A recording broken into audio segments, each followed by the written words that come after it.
A major leak of confidential files has revealed how Uber, the international ride-hailing service, lobbied political leaders to ease labour and taxi laws as it aggressively pushed into markets around the world. According to the International Consortium of Investigative Journalists, the so-called Uber files span a 5-year period when the company was run by co-founder Travis Kalanick.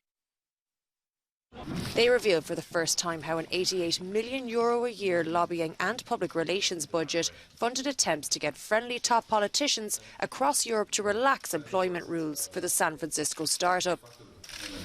French President Emmanuel Macron, who was serving as finance minister at the time, was among those they targeted in a bid to make Paris Uber's first international outpost. While several governments saw the company as a source of growth and badly needed new jobs, taxi drivers such as those in Paris and other cities staged sometimes violent protests against Uber drivers. For many, Uber's business model was synonymous with wholesale job insecurity and the casualisation of labour.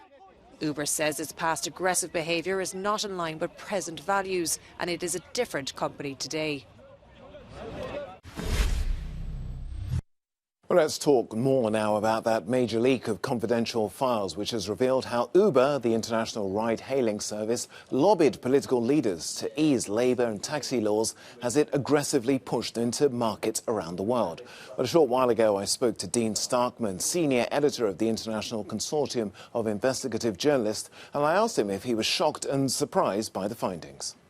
100%. Yeah, that's such a great observation. That's one of the things that I took away from this, particularly the centrist and center-left figures that we came across.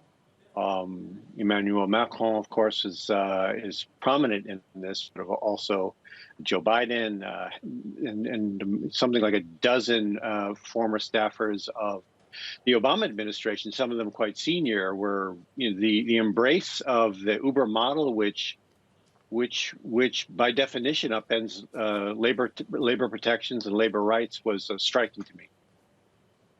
So what do you think we can take away from this? I mean, does everybody involved in these allegations seemingly have got dirt on their hands?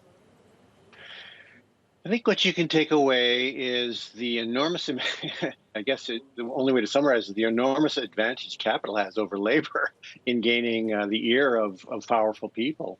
And again, the intimacy, if you notice the text with Macron and Nelly Kroes and other European figures working hand in glove with Uber to implement policies that upended labor rights, but also it was the while they were doing it was this blatant disregard for the basic tenets of rule of law. They ignored local laws. They barged into markets without licenses, without permission, and began to basically undermine the market.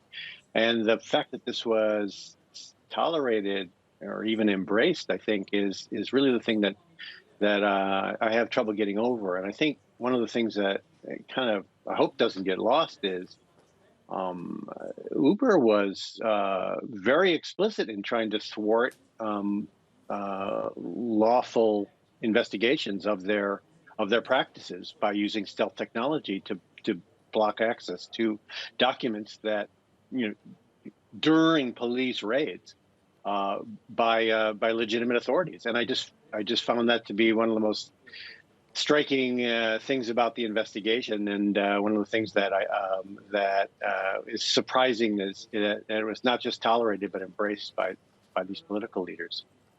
Now, there has been an enormous backlash against Uber and some other taxi ride-hailing apps across Europe. In some cities, for example, the Uber is now banned. What would you like to see happen?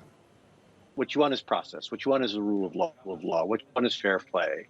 And I think that's sort of what I think we need to sort of think very carefully about when you look through a story like this. I'm not just sort of bragging on our project, but it does give a very sort of unique access or insight into how global lobbying machines actually work and how democracies are susceptible to being gamed. And I think that's the thing that's most worrying about this from our purposes. Democracies in trouble around the world, United States, France, everywhere.